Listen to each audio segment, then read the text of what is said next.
Hello everyone, welcome back to the channel. In this video, I will show you how to master Oblivion Remastered on Master difficulty. That's a lot of masters. Anyway, without further ado, let's get into the video. So to start us off, at the very beginning, we must decide what skills we want to level, as they are going to be very important for dealing with Master difficulty. Now I know this is an Elder Scrolls game, and you can level any skills in any order to maximum level however you want, but there are certain things that are easier or more useful that you want to prioritize. So we're going to focus on those skills. The first two skills are probably by far the most important, Alchemy and Illusion. When playing on Master difficulty, the enemies are very tanky. They take a long time to kill, and you die very quickly. So the best way to deal with this is to either make it so they can't hit you back or kill them very quickly. How do we do that? Well, with Alchemy, we can make super strong poisons that deal hundreds upon hundreds of points of damage that will kill most enemies in one hit. Now, I do have a guide on how to max Alchemy relatively quickly while making a bunch of gold in the process, so if you'd like to know the full in-depth guide, I will link that video in the description. But the Cliff Notes version is buy up all the food ingredients that you can at basically any city, any tavern, alchemical shop, and then make restore fatigue potions over and over and over. This will give you a bunch of potions, which you can then sell back, and then you can buy more ingredients and then make more potions, etc, etc, etc. It is rather time consuming, but it is very easy and straightforward, and you'll pretty much, starting at alchemy level 1, be able to recoup your costs. So again, it's sustainable, it makes money, and it gets you not only alchemy, but mercantile XP as well. So yeah, there you go. So let's talk about Illusion. Why is Illusion so important? Really, there are three main reasons why Illusion is so strong. The first one is the Frenzy spell. If you can, try and use the Frenzy spell whenever possible on enemies when they are surrounded by different enemies and or NPCs. This will make it a lot easier for you. Unfortunately, it does have a max level. I do not know why. And yeah, it becomes useless later, but early on, it's pretty useful. So I would recommend it. The second one is Invisibility. Once you get to level 50 Illusion, you can use Invisibility. And yeah, if you thought you could escape stealth in Oblivion, you're wrong. Stealth is incredibly useful and is made even stronger with Invisibility. And since we're going to be leveling Illusion anyway, it is very useful to get it as soon as possible. Now, once again, I haven't mentioned this yet, but it is very straightforward to level Illusion, just like pretty much any of the other schools of magic. Basically, you get a really low level spell or a spell that you can cast multiple times, and you just do it over and over and over again, and you will train your illusion. Very simple and straightforward. And let me tell you, once you have Invisibility, you will be abusing it quite a bit.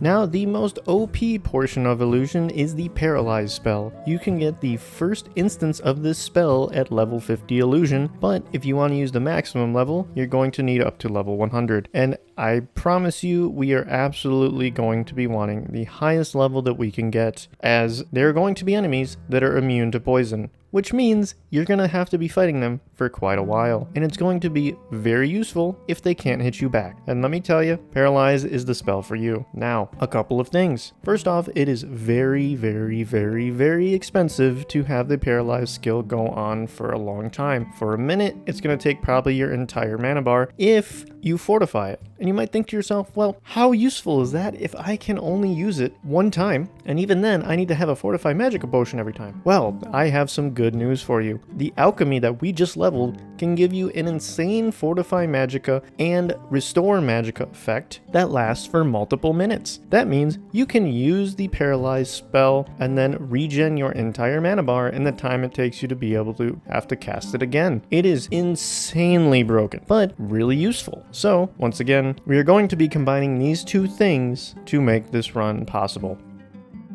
The third part of our sort of main requirements for beating Master difficulty is obtaining Meuns Razor. So in original Oblivion, there was a DLC to get a Daedric artifact called Meuns Razor, and it has the ability to potentially one-shot someone, anyone in the game, as long as it's charged. So we want to absolutely acquire this weapon just in case. How do we do that? Well, you go to Sundercliff Watch and you make your way through the entirety of the area, you complete the quest there, and at the very end, once you beat the main bad guy, you will be rewarded with the dagger. Once again, I made a quick video on how to get some of these items, and this one in particular, I will link that one in the description as well. So, if we combine alchemy, illusion, and Meuns Razor, we are very, very, very powerful. However, I will mention a couple of extra things that we probably will want to do to make it even easier.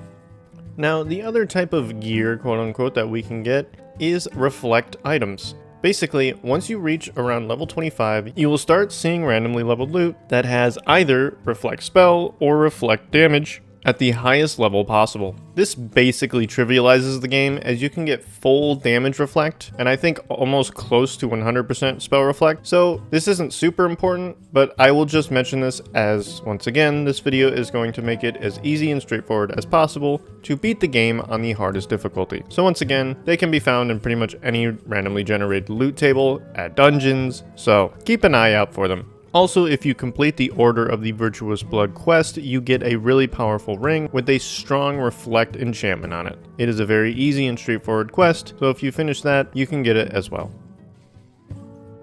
So I should probably mention this now, as it's kind of important, if you want to actually enjoy the game, but I think there are two main playstyles that can be done utilizing the things I have told you. The first one is probably obvious, and that is a stealth character. Stealth is pretty strong in Elder Scrolls, it's strong in Oblivion. It fits with the theme and the whole RP if you want to do that, where you use a bunch of poisons, and from stealth you can poison arrows, you can poison daggers, and you can just shoot someone from really far away with a bow and then they just die. And it's really easy. You don't have to do it this way, but it is the easiest way, in my opinion. The next playstyle that I think is viable for this is a spellcaster. Basically, really powerful spells with really powerful gear and fortify magicka potions with restore magicka potions, where you can just sling spells forever basically until the spells run out. It's really powerful, and you're going to need that for this playthrough because, trust me, these enemies are very difficult. Now, you might be wondering, can you do a typical sword and board type of warrior playthrough? And I mean, technically, yes, you could, but it's going to be very, very difficult. Basically, you're probably just going to want to be chucking potions constantly the entire time to heal because you don't really have any spells you're going to be casting. And I don't know how many warriors ever just use poisons on their blade all the time, but hey, you can always do that. Enchantments are really up to what you find in randomly generated loot tables. The specific enchants you can get from Oblivion Gates, in my opinion, for this are just absolutely not worth it. They have kind of a cap to what is available, and yes, they can be decently good if you have literally zero enchanted gear, but again, it's better to just find randomly generated loot. On top of that, there are some pretty good starting options for a stealth character and a mage. For instance, you go to the Dark Brotherhood, you get their Shrouded Armor, and it has a bunch of really good enchants that are going to make it really, really, really useful for you. Same thing with mages. You go to the Mages Guild, they give you a couple decent items that give you really good enchants and give you fortified magicka and stuff, so it's pretty useful there. Of course, if you're going the heavy armor route, which this is another way you could play it, if you want to play a battle mage, you could go full heavy armor while casting spells. Just know that in Oblivion you have reduced spell effectiveness when using heavy armor until I think max level heavy armor. So just keep that in mind. But it will make living a lot easier. If you want to go the light armor route, then if you make your way through the Shivering Isles location in the game, you will find a blacksmith in Bliss that if you find amber, you can exchange for armor.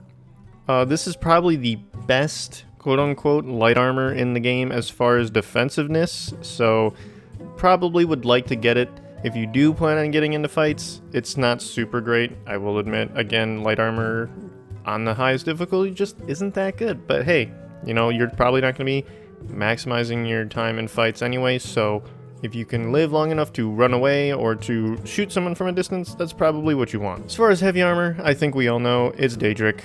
Once you get to a pretty high level, they'll start dropping randomly and you can get Daedric armor. Very, very powerful, very, very useful, and can make you pretty tanky. So yeah, those are the armor options. As far as Daedric artifacts are concerned, I already mentioned Meuns Razor, but I will mention one more that I think is going to be pretty important, as it's a pretty straightforward questline. It's still very, very difficult to complete because of the nature of this challenge, but hey, Another quote-unquote Daedric item is Umbra. So this one is associated with Clavicus Vile. We are not going to interact with him in any way. Basically, you want to make your way to Vindicil, go all the way through, and defeat Umbra, which is one of the hardest enemies in the game, by the way, even on normal difficulty, and then she drops the sword Umbra. It has an enchant that casts Soul Trap on people, which can be very useful with paired with Azura Star and any other soul gems you happen to have in your inventory. So yeah, very good combination. If you struggle with defeating Umbra, I have a short YouTube video for you to watch, and I have plenty of other videos and giving you guides on how to do all of this as well. So don't worry, I will link them all in the description below. And with that, we've reached the end of the video. Thank you so much for watching. If you liked the video, please like and subscribe, as it helps me a ton in the YouTube algorithm. And if you'd like to see more videos like this, subscribe for more. I mentioned quite a bit in this video in regards to skills, items, weapons, and armor, but there are certainly things that I missed, and if you'd like to mention things that I've missed, feel free to leave them in the comments for others to help them complete Oblivion Remastered on the hardest difficulty, as that is the main goal of this video. But once again, I'm Double Dose, and I will see you in the next video.